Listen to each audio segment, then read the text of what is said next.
আসসালামু আলাইকুম প্রিয় শিক্ষার্থী, তোমরা কেমন আছো? আমি ভালো আছি। অনলাইন ক্লাস আলামিন উচ্চ বিদ্যালয়, আমি রাসেল আহমেদ, শিক্ষক, আলামিন উচ্চ বিদ্যালয়। আজকে আমি হাজির হয়েছি তোমাদের ক্লাস অনলাইন ক্লাসে। আজকে আমি দশম শ্রেণীর রসায়ন নিয়ে আলোচনা করব। আজকে আমরা রসায়নের সপ্তম অধ্যায় রাসায়নিক বিক্রিয়া নিয়ে আলোচনা করব। তো চলো প্রিয় শিক্ষার্থী, আমরা শুরু করি। আমরা আজকে রসায়নের সপ্তম অধ্যায় রাসায়নিক বিক্রিয়া নিয়ে আলোচনা করব। রাসায়নিক বিক্রিয়া।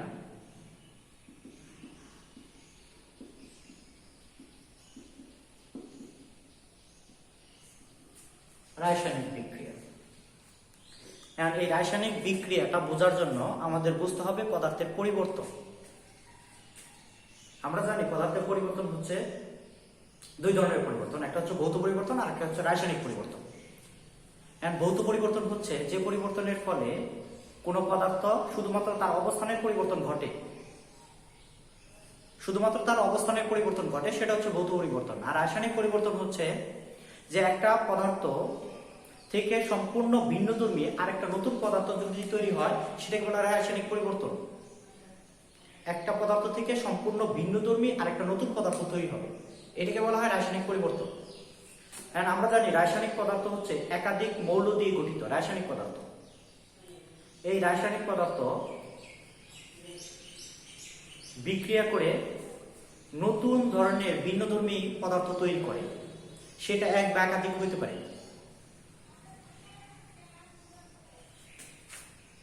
এই রাসায়নিক বিক্রিয়াকে মূলত তিনটি ভাগে ভাগ করা হয়েছে। তাই আমরা ভাগগুলো যদি দেখি, যে রাসায়নিক বিক্রিয়াগুলোকে মূলত তিনটি ভাগে ভাগ করা হয়েছে। যে একটা হচ্ছে দিক অনুসারে,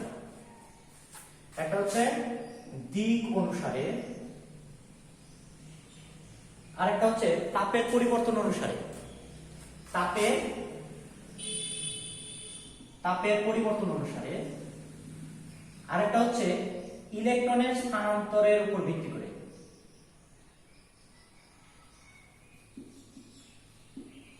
ইলেকট্রনের স্থানান্তরের উপর ভিত্তি করে।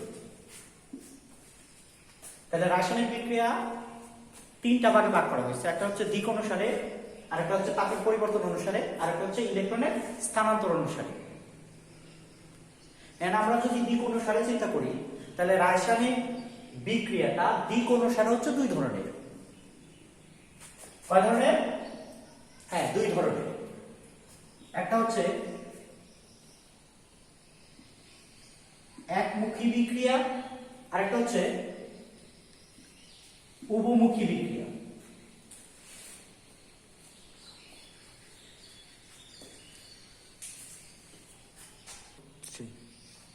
তাহলে দিক অনুসারে রাসায়নিক বিক্রিয়া হচ্ছে দুই ধরনের, একটা হচ্ছে একমুখী বিক্রিয়া আর একটা হচ্ছে উভমুখী বিক্রিয়া। একমুখী বিক্রিয়ার ইংরেজি হচ্ছে ইরিভার্সিবল রিঅ্যাকশন। একমুখী বিক্রিয়া হচ্ছে যে বিক্রিয়া একদিকে সংঘটিত হয়। দ্যাট মিনস আমরা জানি রাসায়নিক বিক্রিয়া হচ্ছে বাম পক্ষে থাকে হলো বিক্রিয়ক পদার্থ, আর ডান পাশে হচ্ছে উৎপাদক পদার্থ বা উৎপাদ পদার্থ। এই একমুখী বিক্রিয়া হচ্ছে যে বিক্রিয়ার বিক্রিয়ক পদার্থ বিক্রিয়া করে শুধু উৎপাদ উৎপন্ন করে, এই ধরনের বিক্রিয়াকে বলা হয় একমুখী বিক্রিয়া।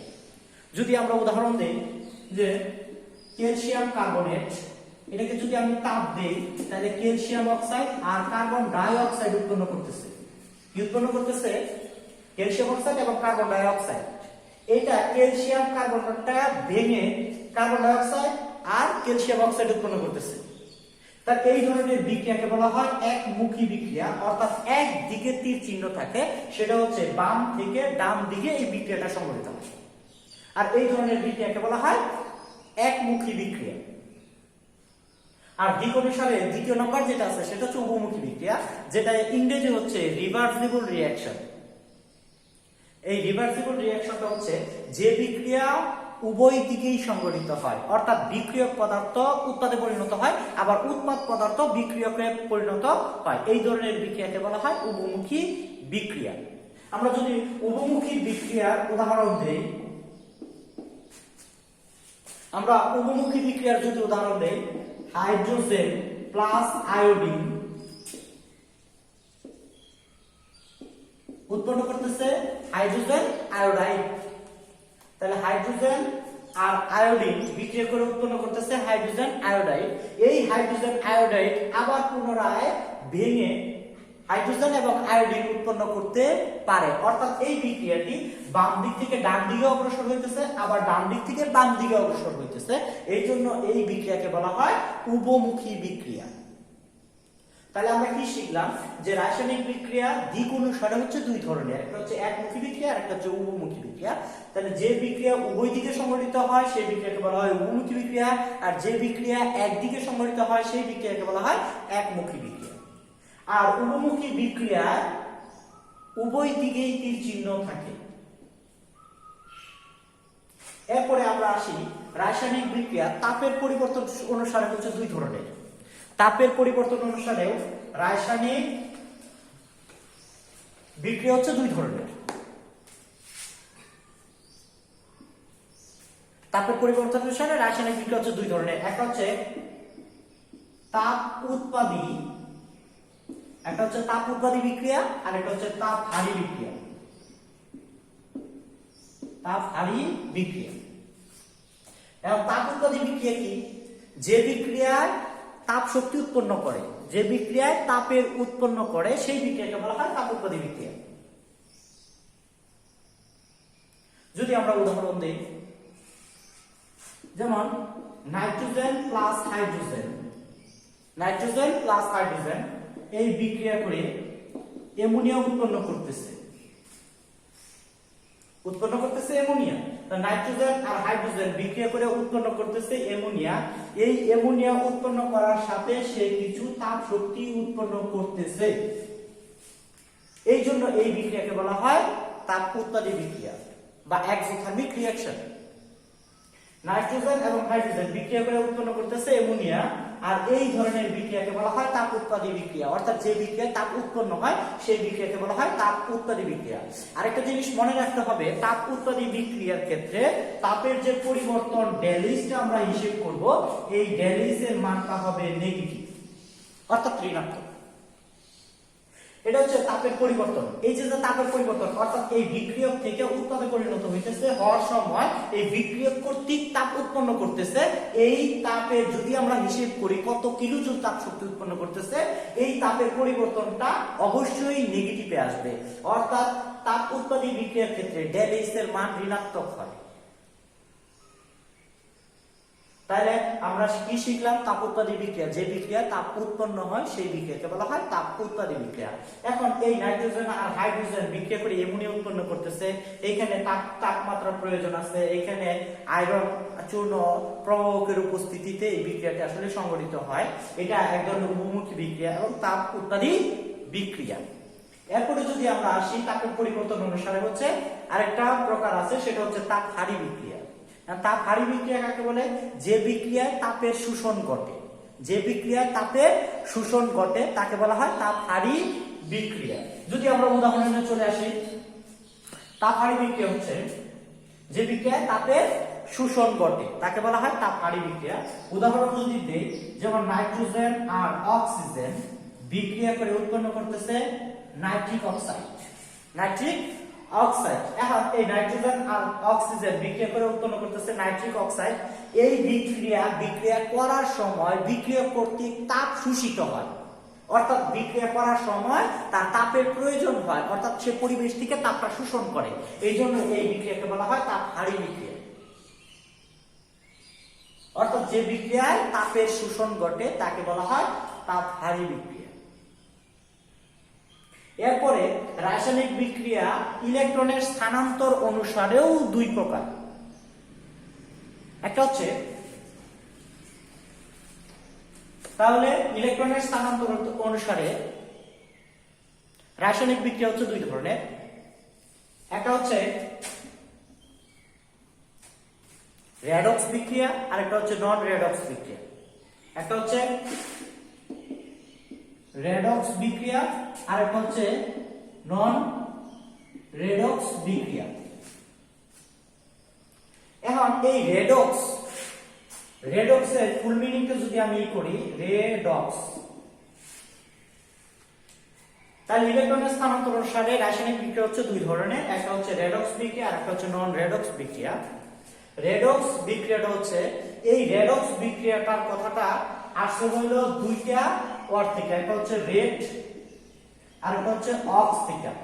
রেড আসছে কথাটা আসছে হলো রিডাকশন থেকে, আর অক্স কথাটা আসছে হলো অক্সিডেশন থেকে। রেডক্স এই কথাটা আসছে হলো রেড আর অক্স থেকে। আরেকটা প্রকার, তাহলে রেডক্স রেড এটা আসছে হলো রিডাকশন থেকে, আর অক্স আসছে হলো অক্সিডেশন থেকে। এই রিডাকশন শব্দের অর্থ হচ্ছে বিজারণ আর অক্সিডেশন শব্দের অর্থ হচ্ছে জারণ। তার মানে রেডক্স শব্দের অর্থ হচ্ছে জারণ বিজারণ। আর আমরা জানি জারণ বিজারণ হচ্ছে যে বিক্রিয়ায় ইলেকট্রনের পরিবর্তন ঘটে, যে বিক্রিয়া ইলেকট্রনের পরিবর্তন করে। একটা রাসায়নিক বিক্রিয়া যদি ইলেকট্রনের পরিবর্তন ঘটে সেই বিক্রিয়াটাকে বলা হয় রেডক্স বিক্রিয়া, আর ইলেকট্রনের পরিবর্তন হইলেই সেটাকে বলা হয় জারণ বিজারণ। আমরা এই জারণ বিজারণ নিয়ে আলোচনা করব, তার আগে আমরা এই বিক্রিয়াগুলো নিয়ে একটু আলোচনা করি। তারপরে ইলেকট্রনের স্থানান্তর অনুসারে আরেকটা হচ্ছে নন রেডক্স বিক্রিয়া। নন রেডক্স বিক্রিয়া হচ্ছে যে রাসায়নিক বিক্রিয়া ইলেকট্রনের স্থানান্তর ঘটে না তাকে বলা হয় নন রেডক্স বিক্রিয়া। যে বিক্রিয়া ইলেকট্রনের স্থানান্তর ঘটে না তাকে বলা হয় নন রেডক্স বিক্রিয়া। আমরা যতগুলো বিক্রিয়া আছে তার মধ্যে প্রশমন বিক্রিয়া এবং অধঃক্ষেপণ বিক্রিয়া, প্রশমন বিক্রিয়া এবং অধঃক্ষেপণ বিক্রিয়াগুলো ইলেকট্রনের স্থানান্তর ঘটে না, সুতরাং আমরা বলতেই পারি প্রশমন বিক্রিয়া এবং অধঃক্ষেপণ বিক্রিয়াগুলো হচ্ছে নন রেডক্স বিক্রিয়া। আর বাকি যে বিক্রিয়াগুলো আছে এগুলোতে যদি ইলেকট্রনের পরিবর্তন ঘটে সেই বিক্রিয়াগুলোকে আমরা বলবো রেডক্স বিক্রিয়া। এখন এই রেডক্স এবং নন রেডক্স বিক্রিয়া নিয়ে আজকে আমরা এই রেডক্স বিক্রিয়া নিয়ে আলোচনা করব। চলো তাহলে আমরা রেডক্স বিক্রিয়া নিয়ে আলোচনা করি, অর্থাৎ জারণ বিজারণ নিয়ে আমরা আলোচনা করব।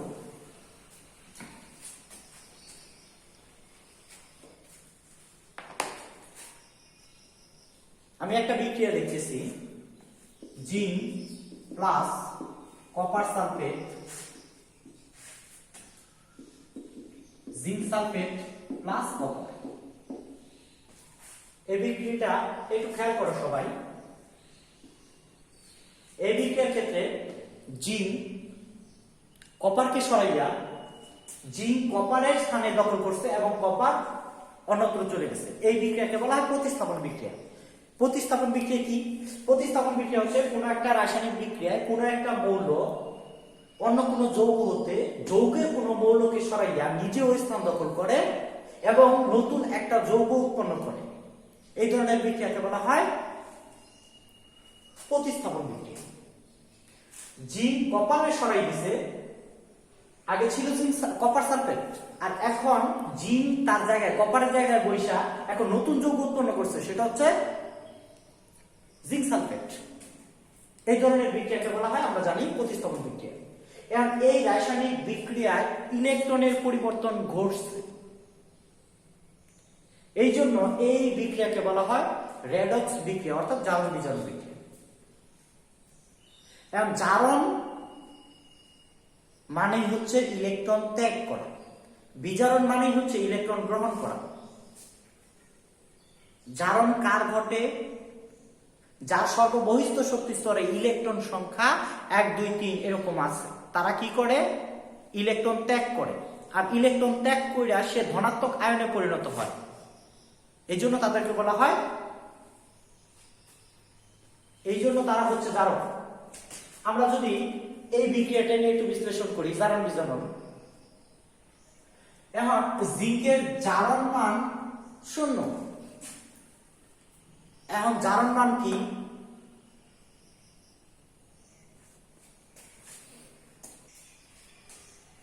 তাই আমরা জিঙ্কের জারণ মান 0, এখানে কপারের জারণ মান +2, সালফেটের জারণ মান -2। এদিকে যদি আমরা চিন্তা করি উৎপাদে যে জিঙ্কের জারণ মান +2, সালফেটের জারণ মান -2 আর কপারের জারণ মান 0। কপারের জারণ মান 0 কেন? সে মুক্তমূল, আর আমরা জানি মুক্তমূলের জারণ মান 0 হয়। আর কপার, এখানে কপারের জারণ মান +2 আর সালফেটের জারণ মান -2। আমরা জানি একটা যৌগে বা একটা রাসায়নিক পদার্থে যতগুলো পদার্থ থাকে তাদের মোট জারণ মান 0 হয় যদি সেখানে কোনো যৌগমূলক না থাকে। যৌগমূলক না থাকলে একটা যৌগে তাদের মোট জারণ মান 0 হয়। এখন এখানে জিঙ্কের জারণ সংখ্যা 0, বিক্রিয়কে জিঙ্কের জারণ মান 0, কিন্তু উৎপাদে জিঙ্কের জারণ মান +2। তার মানে এখানে আমরা যদি বিক্রিয়াগুলো দেখি তাহলে জিঙ্কের জারণ মান বাড়ছে, জিঙ্কের জারণ মান বাড়ছে। আর যার জারণ সংখ্যা বাড়বে সে হবে বিজারক। সে কি হবে? বিজারক।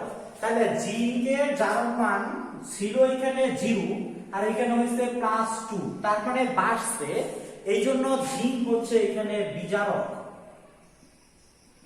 জিঙ্ক হচ্ছে বিজারক। আবার এইদিকে যদি লক্ষ্য করি কপারের জারণ মান এখানে +2 আছে, কিন্তু উৎপাদে যাইয়া কপারের জারণ মান 0 হয়ে গেছে। তার মানে এখানে কপারের জারণ মান কমছে, আর যার কমবে সে হয়ে যাবে জারক।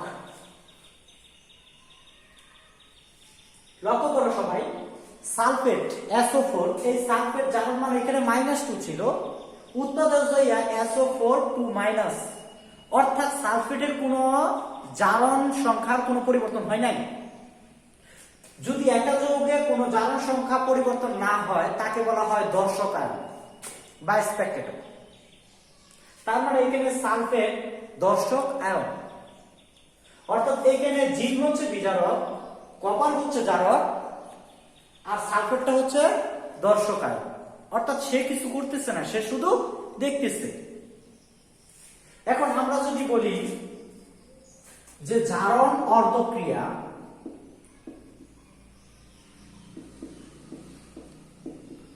জারণ অর্ধক্রিয়া, তাহলে আমরা জানি জারণ কার ঘটে?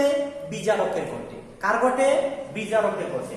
তাহলে জারণ বিজারকের ঘটতেছে, আর বিজারক এখানে হচ্ছে জিঙ্ক। তাহলে কি করতেছে? জিঙ্ক। আর আমরা জানি বিজারক পদার্থ হচ্ছে ওই সকল পদার্থ যারা ইলেকট্রন দান করে ধনাত্মক আয়নে পরিণত হয়। তাহলে এখানে জিঙ্ক যেহেতু এই পাশে +2 হয়েছে, তার মানে কয়টা ইলেকট্রন দান করে ধনাত্মকে পরিণত হয়েছে? 2টা ইলেকট্রন দান করে ধনাত্মকে পরিণত হয়েছে। তাহলে জিঙ্ক কি করতেছে? 2টা ইলেকট্রন দান করে ধনাত্মক আয়নে পরিণত হচ্ছে। আর এটাকে বলা হয় জারণ অর্ধক্রিয়া। অর্ধ কেন? কারণ এই বিজারক পদার্থ জিঙ্ক শুধু দান করতেছে, তার মানে অর্ধেক ক্রিয়া সম্পন্ন করতেছে, আর বাকি কাজটা কে করবে? কপার, যে ইলেকট্রন গ্রহণ করবে। তাহলে এই ক্ষেত্রে আমরা লিখতে পারি বিজারণ অর্ধক্রিয়া। বিজারণ অর্ধক্রিয়া, বিজারণ অর্ধক্রিয়া। বিজারণ কার ঘটে? জারকের ঘটে। জারকে কপার, তাহলে এখানে বিজারক হচ্ছে কপার 2+। এখন এইখানে দেখো কপার 2+, আর এইখানে আছে কি? কপার 0। তার মানে কপার +2 থেকে 0 হইছে, তার মানে সে কি করছে? 2টা ইলেকট্রন গ্রহণ কইরা কপার ধাতুতে পরিণত হয়ে গেছে। তাহলে কপার 2+, 2টা ইলেকট্রন গ্রহণ কইরা কপার ধাতুতে পরিণত হয়ে গেছে। তার মানে জারণ অর্ধক্রিয়া হচ্ছে যে ইলেকট্রন দান করে সে হচ্ছে বিজারক, আর বিজারকের জারণ ক্রিয়া সম্পন্ন হয়। আর যে ইলেকট্রন গ্রহণ করে সে হচ্ছে জারক, আর জারকের বিজারণ ক্রিয়া সম্পন্ন হয়। আর একজনে দান করলে সে শুধু অর্ধেক কাজ সম্পন্ন করলো, আর একজনে গ্রহণ করলে সে অর্ধেক কাজ সম্পন্ন করলো, আর এই অর্ধেক আর অর্ধেক মিললা স্বয়ং সম্পূর্ণ একটা বিক্রিয়া অংশগ্রহণ করে। সুতরাং আমি যদি এই দুইটা বিক্রিয়াকে একত্রিত করে লিখি তাইলে মোট দাঁড়াইতেছে জারণ অর্ধক্রিয়া বিজারণ অর্ধক্রিয়া অর্ধ অর্ধ মিলে হচ্ছে সম্পূর্ণ, তার মানে আমি লিখতে পারি জারণ বিজারণ বিক্রিয়া। জারণ বিজারণ বিক্রিয়াটা হচ্ছে, তাহলে এদিকে আছে জিঙ্ক প্লাস, এদিকে আছে কপার 2 প্লাস, একটু খেয়াল করো এইদিকে দুইটা ইলেকট্রন, ওই পাশেও দুইটা ইলেকট্রন, আমরা দুই পাশের ইলেকট্রন গুলাকে নাকচ করে দিতে পারি। তাহলে কি দাঁড়াইতেছে, এই পাশে হচ্ছে জিঙ্ক 2 প্লাস প্লাস এই কপার, এই বিক্রিয়াটা হচ্ছে জারণ বিজারণ বিক্রিয়া। তাহলে জারণ বিজারণ মানে হচ্ছে যদি ইলেকট্রনের পরিবর্তন হয়, ইলেকট্রনের স্থানান্তর হয়, সেই বিক্রিয়াকে বলা হয় জারণ বিজারণ বিক্রিয়া। আমরা দেখলাম এখানে জিঙ্ক ইলেকট্রন দান করতেছে আর সেই ইলেকট্রনটা কপার সেই ইলেকট্রনটা গ্রহণ করতেছে, তার মানে ইলেকট্রনের স্থানান্তর হইতেছে একজনের কাছ থেকে আরেকজনে স্থানান্তরিত হচ্ছে। আর এই ধরনের বিক্রিয়াটাকে বলা হয় জারণ বিজারণ বিক্রিয়া। এখন তোমাদের পরীক্ষার মধ্যে একটা প্রশ্ন আসে, জারণ বিজারণ যুগপৎ ঘটে বা একই সাথে ঘটে। তাহলে এই উদাহরণটা দিয়া তোমরা এই প্রশ্নের উত্তরটা করতে পারো। জারণ বিজারণ একই সাথে ঘটে বা যুগপৎ ঘটে, যে zinc plus copper sulphate equal to zinc sulphate plus copper. এই ক্ষেত্রে আমাদের এই জারণ সংখ্যাটা জানা থাকা লাগবে। এখন জারণ সংখ্যা বের করা যায়, এটা একটা সহজ পদ্ধতি তোমাদের বইয়ের মধ্যে খুব সুন্দরভাবে দেওয়া আছে। এখন তোমাদের বইয়ে 149 নাম্বার পেজের মধ্যে জারণ সংখ্যার একটা চার্ট দেওয়া আছে, ওই চার্টটা তোমরা ইচ্ছে করলে মুখস্থ করতে পারো, আয়ত্ত করতে পারো।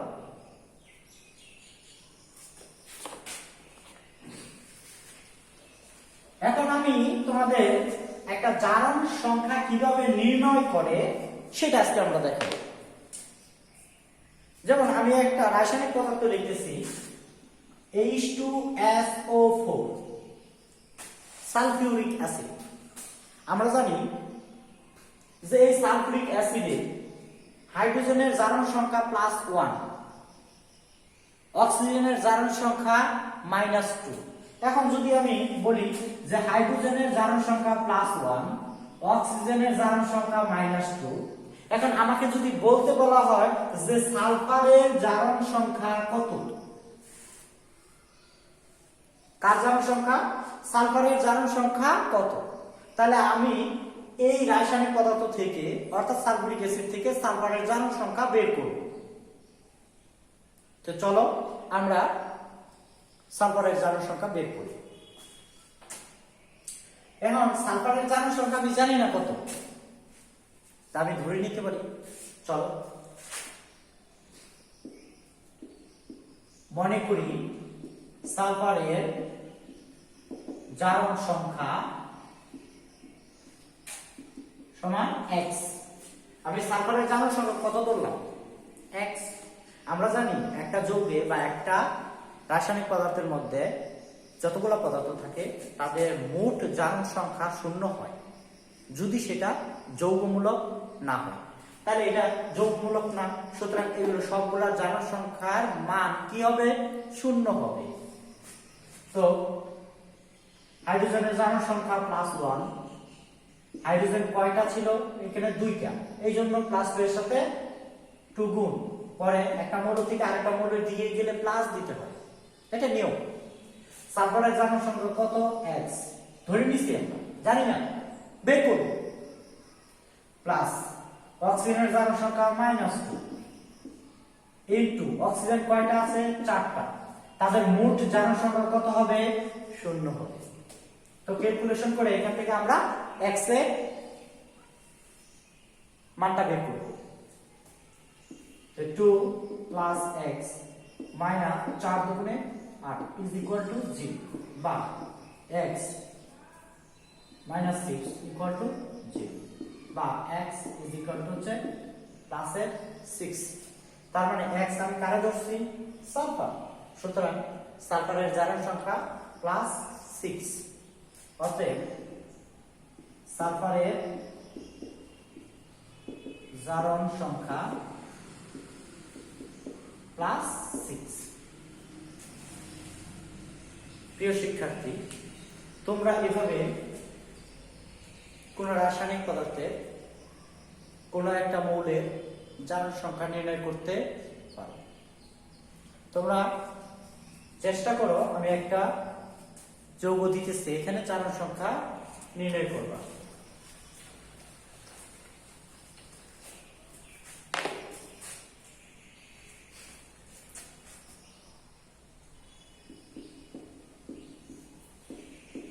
পটাশিয়াম ডাইক্রোমেট, পটাশিয়াম ডাইক্রোমেটে ক্রোমিয়ামের জারণ সংখ্যা নির্ণয় করবে তোমরা বাসায়। তোমরা বাসায় বসে বসে পটাশিয়াম ডাইক্রোমেটে ক্রোমিয়ামের জারণ সংখ্যা নির্ণয় করবে।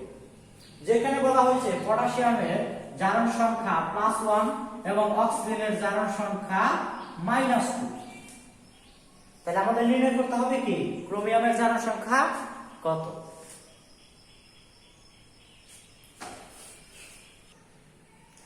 প্রিয় শিক্ষার্থী, আজকে এ পর্যন্তই। দেখা হবে অন্য কোনো দিন, অন্য কোনো ক্লাস, অন্য কোনো টপিকসের সাথে। তোমরা ভালো থাকবে। আর এই করোনার মধ্যে বাসায় অবস্থান